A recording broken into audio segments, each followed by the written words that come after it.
8월 9일 토요일 큐티입니다. 제목 열매 없는 포도나무 불쏘시개가 되는 슬픔. 본문 에스겔 15장 1절에서 8절 말씀입니다. 여호와의 말씀이 내게 이미 말씀하셨다. 사람아, 숲속의 나무들 가운데 다른 나무보다 포도나무가 나은 것이 무엇이냐? 포도나무에서 얻은 목재로 물건을 만들 수 있느냐? 또 포도나무로 그릇을 걸어놓을 나무 못이라도 만들 수 있느냐? 그것은 땔감으로 불에 던져질 것이다. 두 끝이 불에 타고 그 가운데도 그슬렸으니 그 포도나무가 어디에 쓸모가 있겠느냐? 그것이 온전해도 아무것도 만들지 못하는데 하물며 불에 타서 그슬렸다면 무엇을 만드는 데 쓰겠느냐? 그러므로 주 여호와가 이렇게 말한다. 내가 숲속 나무들 가운데 포도나무를 땔감으로 불에 내던진 것처럼 내가 예루살렘에 사는 사람들을 불에 던질 것이다. 내가 그들을 대적할 것이다. 그들이 불 속에서 피해 나온다 해도 불이 다시 그들을 삼킬 것이다. 그리고 내가 그들을 대적할 때 내가 여호와임을 너희가 알게 될 것이다. 그들이 신실하지 못했기 때문에 내가 그 땅을 황폐하게 만들 것이다. 주 여호와가 말한다. 본문 요약입니다. 하나님은 예루살렘의 백성을 포도나무에 비유하십니다. 다른 나무들은 그 재료로 유용하게 쓰일 수 있지만 포도나무는 열매를 맺지 못하면 아무런 쓸모가 없습니다. 게다가 불에 던져 타버리면 더욱이 아무데도 쓸 수 없습니다. 하나님은 예루살렘 백성이 마치 열매 없는 포도나무와 같아서 결국 심판의 불 속에 던져질 수밖에 없는 상태라고 하십니다. 이것은 그들의 불순종과 폐역 때문이며 하나님은 그들 가운데서 얼굴을 돌리실 것이라고 하십니다. 첫 번째 묵상입니다. 오늘 본문에서 하나님은 짧지만 강력한 비유를 통해 예루살렘의 심각한 영적 상태를 폭로하십니다. 예루살렘은 겉으로는 하나님의 백성이요 예배와 제사의 중심지였지만 실제로는 하나님 나라의 본질적 열매를 맺지 못하는 영적 무기력 상태에 빠져 있었습니다. 하나님은 그들을 포도나무에 비유하시되 열매 맺지 못한 포도나무, 즉 나무로도 못쓰고 열매도 없는 나무로 말씀하십니다. 포도나무는 성경에서 자주 하나님의 백성을 상징합니다. 하나님은 이스라엘을 애굽에서 이끌어내어 가나안이라는 포도원에 심으셨고 돌보셨으며 풍성한 열매를 기대하셨습니다. 그러나 시간이 지나며 이스라엘은 하나님을 버리고 우상을 섬기며 자기 뜻대로 살아가게 되었고 결국 기대되어진 열매는 사라지고 나무 자체도 쓸모없는 나무가 되어버렸습니다. 이 장면은 예수님께서 요한복음 15장에서 하신 나는 참 포도나무요 너희는 가지라는 말씀과 깊이 연결됩니다. 하나님 나라의 백성은 단순히 존재하는 것만으로의 의미 있는 것이 아니라 주님과 연결되어 열매를 맺는 존재가 되어야 합니다.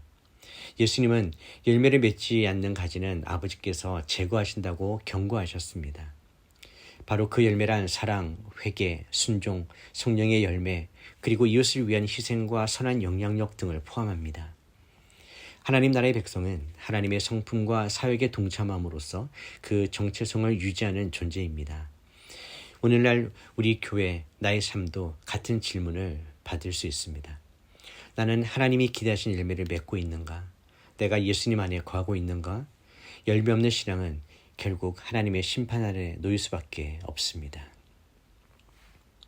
적용 질문입니다.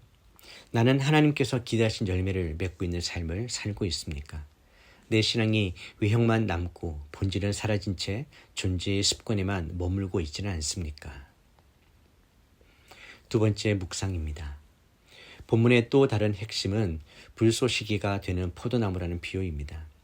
하나님께서 기대하신 열매를 맺지 못하고 쓰임받지 못한 포도나무는 결국 심판의 불에 던져지는 나무, 즉 불쏘시개로 쓰일 수밖에 없습니다.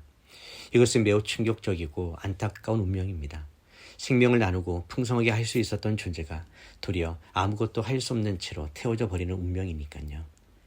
하나님은 이 말씀을 통해 단순히 정죄하시려는 것이 아닙니다. 거룩함과 회복을 향한 경고와 호소입니다. 열매를 맺지 못하면 심판받는다는 메시지는 사실 율법적인 강요가 아니라 하나님 나라의 원리입니다.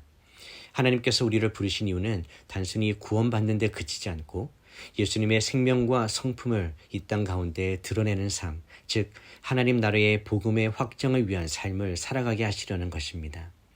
에스겔 시대에 이스라엘은 수많은 예배와 제사를 드렸지만 그 삶 속에도 정의도 긍휼도 회개도 없었습니다. 하나님은 그 형식적 신앙을 거부하셨습니다. 오늘날 우리의 예배도 마찬가지입니다. 삶의 열매 없는 예배, 사랑과 순종이 없는 찬양, 하나님과 단절된 기도는 결국 아무 의미 없는 종교적 제스처에 불과합니다. 복음은 우리를 예수님과의 연합 안에서 살아있는 가지가 되게 합니다. 성령의 능력으로 열매 맺게 하시며 하나님의 영광을 위해 쓰임받는 살아있는 포도나무 가지가 되게 하십니다. 하나님의 심판은 결국 생명의 길로 다시 돌아오려는 회복의 손짓입니다.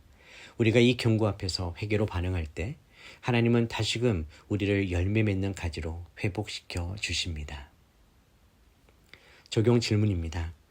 나는 주님 안에 거하여 열매 맺는 가지로 살아가고 있습니까? 내 삶에 드러나는 구체적인 열매는 무엇이며 그 열매가 다른 이들에게 생명을 나누고 있습니까? 기도하겠습니다. 생명의 포도나무이신 하나님 아버지, 오늘도 저에게 말씀하시는 하나님의 경고를 두렵고 겸손한 마음으로 받습니다. 저희가 겉으로는 하나님을 따르고 예배하는 것처럼 보일지라도 열매 맺지 못하는 무기력한 가지로 살아가고 있었던 것은 아닌지 돌아보게 하여 주시옵소서. 저희는 너무 자주 그냥 존재하는 것만으로 안심하며 열매 없는 신앙에 안주할 때가 많았음을 고백합니다.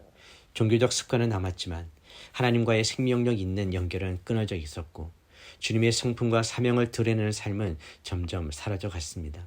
이런 저의 삶을 긍휼히 여겨주시고 다시금 예수 그리스도 안에 접붙임 받은 가지로 회복되게 하여 주시옵소서. 예수님, 당신은 참 포도나무이시며 저희는 가지입니다. 당신 안에 거하지 않으면 아무것도 할 수 없음을 고백합니다. 저의 삶 속에 성령의 열매가 풍성히 맺히게 하여 주시옵소서. 사랑과 희락과 화평, 오래 참음과 자비와 충성, 절제와 온유의 열매가 저희의 일상 가운데 흘러넘치게 하여 주시옵소서. 단지 종교적 활동으로 저희의 신앙을 증명하는 것이 아니라 삶의 향기로, 이웃 사랑으로, 거룩한 선택으로 하나님 나라를 증거하게 하여 주시옵소서. 주님, 불쏘시개가 되어 심판받는 포도나무가 아니라 열매 맺는 생명의 나무가 되기를 간절히 소망합니다. 이 시대의 메마른 땅 위에 복음의 뿌리를 깊이 내리고 생명을 살리는 열매를 맺게 하여 주시옵소서. 주님의 심판이 파괴가 아닌 회복을 위한 길임을 저희는 믿습니다. 그 길에서 도망치지 않게 하시고 오히려 회개의 문을 두드리며 다시금 주님께 붙들리는 은혜의 자리에 서게 하여 주시옵소서. 예수님과 더욱 깊이 연합하며 진짜 그리스도인의 삶을 살아내게 하여 주시옵소서. 예수님의 이름으로 기도드립니다. 아멘.